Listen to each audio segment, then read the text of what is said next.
So you know what's happening in North Dakota, right? So a bunch of Wall Street banks gave billions of dollars to oil companies to put a pipeline that's going to pollute the water in the Missouri River, and it goes over Indian land, a Native American land, which is supposed to be protected by a treaty, and Barack Obama pretends he gives lip service to that he respects the Native Americans.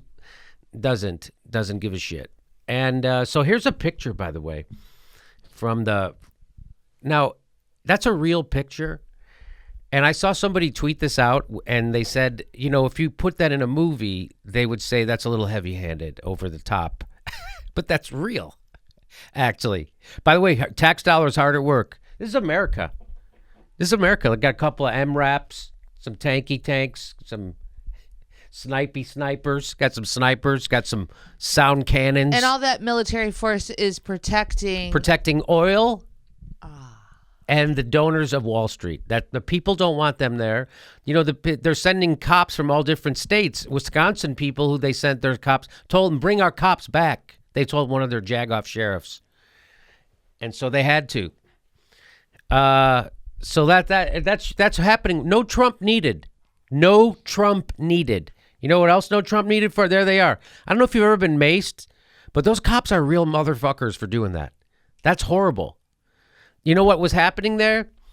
It said today after morning water ceremony, peaceful protesters made their way over a makeshift bridge to Turtle Mountain, a sacred burial hill located just northeast of the camp, to pray for their ancestors. They were met with more violence and assault by local law enforcement officers. The land they were heading to was Army Corps land, which the police do not have jurisdiction over, and the water is neutral territory. Everything about the police actions today show nothing but corruption and treason against the United States government and the treaty rights that they have signed and sworn to uphold. Welcome to America. The American dream is a police state. And that's from someone called Red Hawk. Yeah, we live in a police state. We're surveilled. We have 100% surveillance. Every email, every phone call you make, they're surveilling. That's not liberty. I don't know what that situation, as Chris Hedges says, that sounds like the relationship between a master and a slave. And then they get to do this to you. And Barack Obama knows this is happening, and he's not doing a goddamn thing about it right in his own country. He's letting another minority get their heads beaten in and chemically assaulted on a daily basis. Peaceful protesters.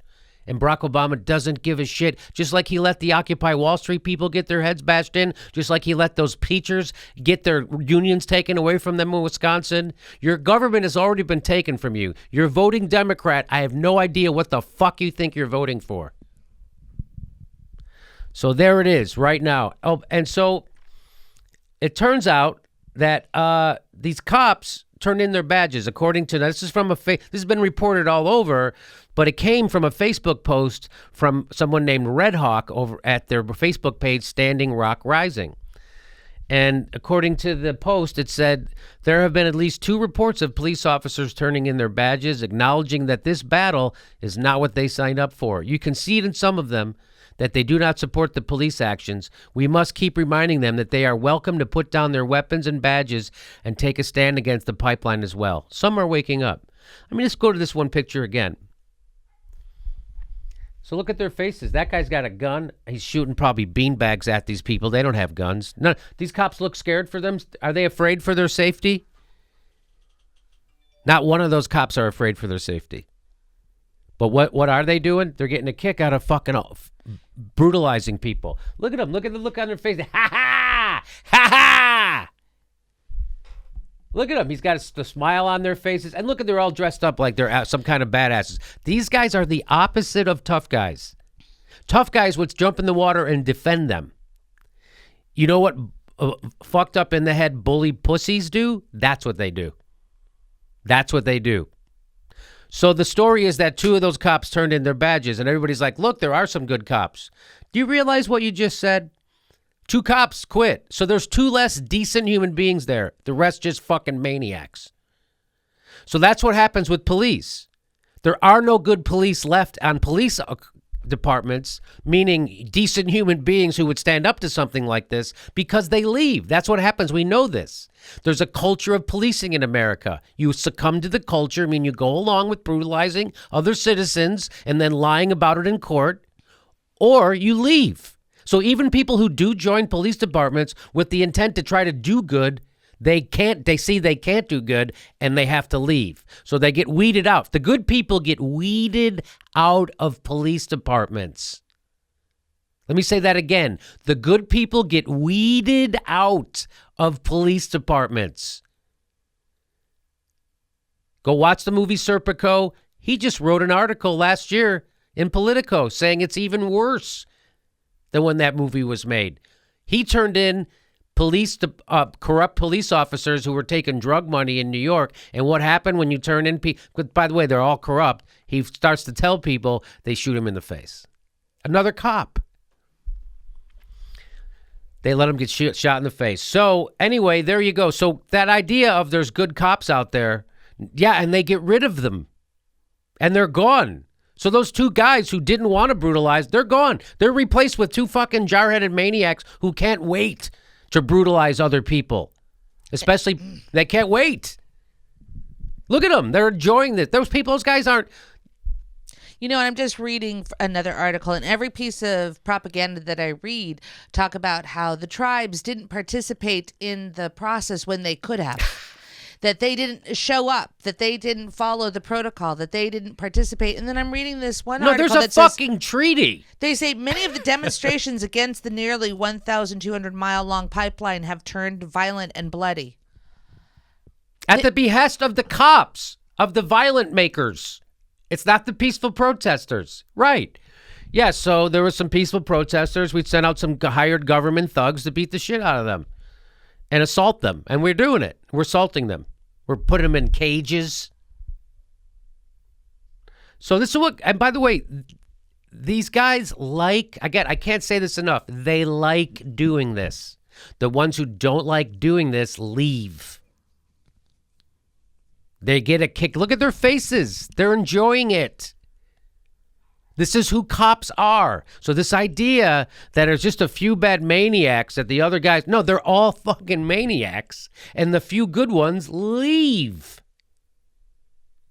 And this is a failure of leadership in America. This is a failure of leaders. This is what corrupt leadership leads to. Armed officers of the state brutalizing unarmed, peaceful citizens. That's what corruption looks like. That's what Barack Obama taking money from the people who they're doing this on. They're doing this on the behalf of a corporation. Keep this in mind. They're doing this at the behest of corporations. And Barack Obama and Hillary Clinton let it happen. And they don't do a goddamn thing to stop it. But he will call the people in Baltimore who finally erupt over decades of police brutality, he will call them thugs. But these guys, well, we got to let it play out. What a coward Barack Obama is. If this doesn't reveal to you the emptiness of the Democratic Party and that it's time to start a new party, the death of the left is these corporate Democrats. Barack Obama and Hillary Clinton, 100% in the tank for corporations, and this is what happens. No Trump needed, you guys. What do you think? What do you think Trump is going to do worse than this? What is Trump going to do? They're already jailing journalists, putting them in, threatening them with 45 years in jail. Edward Snowden tweeted out, they only threatened me with 30, just to give you a little perspective. They threatened Edward Snowden with 30 years in jail. They're threatening journalists out there with 45 years in jail. Barack Obama is using the Espionage Act to imprison journalists who expose our government's war crimes. He doesn't put the people who commit the war crimes in jail. He puts the journalists in jail using the Espionage Act. That's happening right now. No Trump needed. I don't know what people think they're voting for, but when you're going to wake up the day after election and you're going to have a rude awakening. I just want to leave you with a quote from Albert Einstein. The world will not be destroyed by those who do evil, but by those who watch them without doing anything. I'll aim that at Barack Obama, Hillary Clinton, and I'll add an addendum to that. And the world will be destroyed by those who vote and support them.